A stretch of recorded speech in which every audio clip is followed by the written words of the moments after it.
須藤さんできました。ありがとうございますめっちゃ美味しそうありがとうございます。この部屋がもうすごい台湾の匂いがしてるんです。ずっと八角八角です。いい香りが。いい香り。いい香り。ちょっとこれこのプニプニの卵がすごく気になるから割りたいんだけどいいかな。ぜひ。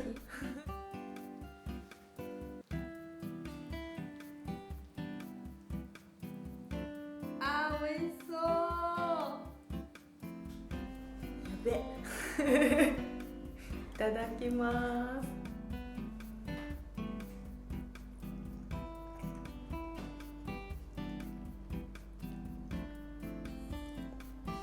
台湾めっちゃすっごい本格的。よかった。美味しい。なんかもう本当台湾の屋台にいます私今すごいね。すっごい本格的だけど、これレシピ何かこだわりとかある？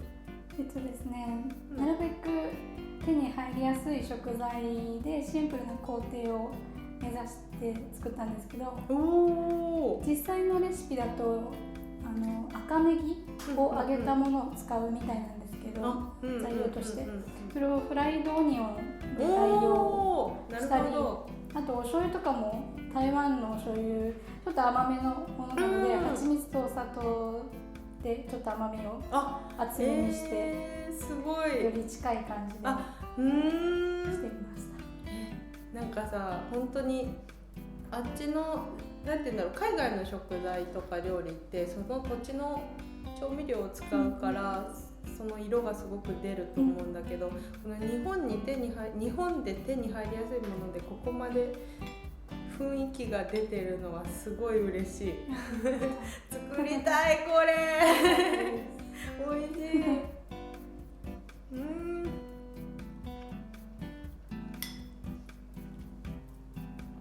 マジでご飯が無限に進みそうはい、めぐみんのね、こだわりのたくさん詰まったルーローハンのレシピめちゃくちゃ美味しいです。台湾にね行った気分が本当にお手軽に味わえるので、ぜひぜひ皆さんも作ってみてください。それでは次回のレシピでお会いしましょう。バイバーイ。